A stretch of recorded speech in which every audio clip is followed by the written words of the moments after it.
ਜੀ। ਉਧਰ ਜਿਹੜਾ ਹਰਜੋਤ ਸਿੰਘ ਜੀ ਨਵੇਂ ਜਿਹੜੇ ਫੈਡ ਦੇ ਚੇਅਰਮੈਨ ਹੈਗੇ ਆ ਵਾਰਸ਼, ਉਹਨਾਂ ਦੀ ਪਹਿਲੀ ਮੀਟਿੰਗ ਸੀਗੀ ਵੀ ਇੰਟਰਸਟ ਰੇਟਸ ਵਧਾਏ ਜਾਣ, ਘਟਾਏ ਜਾਣ ਜਾਂ ਕਿੱਦਾਂ ਰੱਖਿਆ ਜਿਹੜਾ ਜਾਵੇ। ਸੋ ਵਾਰਸ਼ ਉਹਨਾਂ ਦੀ ਜਿਹੜੀ ਪਹਿਲੀ ਫਸਟ ਮੀਟਿੰਗ ਤੋਂ ਬਾਅਦ ਦੇ ਵਿੱਚ ਉਹਨਾਂ ਨੇ ਇਹ ਜਿਹੜਾ ਉਹ ਆਖਿਆ ਆ ਵੀ ਕਿਸੇ ਵੀ ਤਰੀਕੇ ਦੇ ਇੰਟਰਸਟ ਰੇਟ ਦੇ ਵਿੱਚ ਵਾਧਾ ਘਾਟਾ ਨਹੀਂ ਕੀਤਾ ਜਾਵੇਗਾ। ਸੋ ਫੈਡਸ ਨੇ ਇੰਟਰਸਟ ਰੇਟ ਆ ਉਹਨਾਂ ਨੂੰ ਅਨਚੇਂਜਡ ਜਿਹੜਾ ਉਹ ਕੀਤਾ ਆ, ਪਰ ਉਹਨਾਂ ਨੇ ਸਿਗਨਲ ਕੀਤਾ ਆ ਵੀ ਹਾਇਰ ਰੇਟਸ ਆਰ ਅਹੈਡ, ਕਿਉਂਕਿ ਇਨਫਲੇਸ਼ਨ ਇੰਨੀ ਕਿ ਜ਼ਿਆਦਾ ਜਿਹੜੀ ਉਹ ਵੱਧ ਚੁੱਕੀ ਆ। ਇੰਟਰਸਟ ਰੇਟ ਜੇ ਇੱਥੇ ਘਟਾ ਦਿੱਤੇ ਜਾਂਦੇ ਆ ਤਾਂ ਬਲਦੀ ਦੇ ਵਿੱਚ ਤੇਲ ਪੈਣ ਵਾਲੀ ਜਿਹੜੀ ਗੱਲ ਹੋਊਗੀ, ਇਕਨੋਮਿਕ ਹਾਲਾਤ ਫਿਊਚਰ ਦੇ ਵਿੱਚ ਕਹਿੰਦੇ ਵੀ ਹੋਰ ਵੀ ਜ਼ਿਆਦਾ ਮਾੜੇ ਹੋ ਸਕਦੇ ਆ। ਸੋ ਇਸ ਲਈ ਇੰਟਰਸਟ ਰੇਟਾਂ ਨੂੰ ਵਧਾਇਆ ਜਾ ਸਕਦਾ ਆ। ਸੋ ਹੁਣ ਹਾਲ ਦੀ ਘੜੀ ਨਵੇਂ ਜਿਹੜੇ ਫੈਡ ਦੇ ਚੇਅਰ ਆ ਕੈਵਿਨ ਵਾਰਸ਼, ਉਹਨਾਂ ਨੇ ਇਹ ਕਿਹਾ ਆ ਵੀ ਇਸ ਵਾਰ ਅਸੀਂ ਇੰਟਰਸਟ ਰੇਟਸ ਦੇ ਵਿੱਚ ਕਿਸੇ ਤਰੀਕੇ ਦੀ ਕੋਈ ਬਦਲਾਵ ਨਹੀਂ ਕਰ ਰਹੇ ਹੈਗੇ। ਸੋ ਅੱਜ ਜਿਹੜੀ ਉਹਨਾਂ ਦੀ ਪਹਿਲੀ ਮੀਟਿੰਗ ਜਿਹੜੀ ਉਹ ਸੀਗੀ, ਉਹਨਾਂ ਨੇ ਨਾਲ ਦੇ ਨਾਲ 5 ਜਿਹੜੇ ਟਾਸਕ ਫੋਰਸ ਆ ਉਹਨਾਂ ਦਾ ਐਲਾਨ ਕੀਤਾ ਆ। ਕਹਿੰਦੇ ਵੀ ਮੋਨੇਟਰੀ ਪਾਲਿਸੀ ਦੇ ਕਿੱਦਾਂ ਕੰਡਕਟ ਕੀਤਾ ਜਾਵੇ, ਉਸ ਦੇ ਨਾਲ ਇਹ ਸੰਬੰਧਿਤ ਟਾਸਕ ਫੋਰਸ ਹੋਣਗੀਆਂ।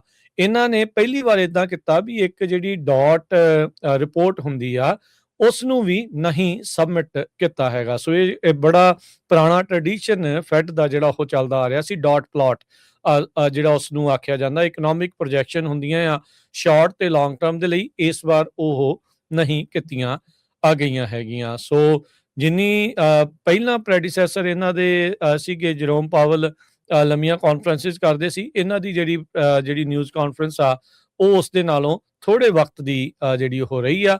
ਸੋ ਉਹਨਾਂ ਨੇ ਇਹ ਵੀ ਨਾਲ ਕਿਹਾ ਵੀ ਉਹ ਘੱਟ ਨਿਊਜ਼ ਕਾਨਫਰੰਸ ਜਿਹੜੀਆਂ ਉਹ ਕਰਿਆ ਕਰਨਗੇ, ਤੇ ਕਹਿੰਦੇ ਵੀ ਨਾਲ ਉਹਨਾਂ ਨੇ ਕਿਹਾ ਵੀ ਉਹ ਤੇ ਉਹਨਾਂ ਦੇ ਜਿਹੜੇ ਕੋਲੀਗਸ ਆ ਉਹਨਾਂ ਨੇ ਅਜੇ ਤੱਕ ਇਹ ਡਿਸਾਈਡ ਨਹੀਂ ਕੀਤਾ ਵੀ ਜਿਹੜੀ ਫਾਰਵਰਡ ਗਾਈਡੈਂਸ ਆ ਜਾਂ ਹਿੰਟ ਇੰਟਰਸਟ ਰੇਟਸ ਦੇ ਬਾਰੇ ਵੀ ਉਹ ਕੀ ਜਿਹੜਾ ਹੋਊਗਾ। ਪਰ ਹੁਣ ਇਹ ਮੰਨਿਆ ਜਿਹੜਾ ਉਹ ਜਾ ਰਿਹਾ ਵੀ ਹਾਇਰ ਇੰਟਰਸਟ ਰੇਟ ਅੱਗੇ ਆ ਸਕਦੇ ਆ, ਪਰ ਹਾਲ ਦੀ ਘੜੀ ਜਿਹੜੇ ਇੰਟਰਸਟ ਰੇਟਸ ਆ ਉਹਨਾਂ ਨੂੰ ਚੇਂਜ ਨਹੀਂ ਕੀਤਾ ਗਿਆ, ਜਿਸ ਦੇ ਕਰਕੇ ਅੱਜ ਜਿਹੜੀਆਂ ਮਾਰਕੀਟਸ ਆ ਉਹ ਥੱਲੇ ਵੱਲ ਨੂੰ ਗਈਆਂ।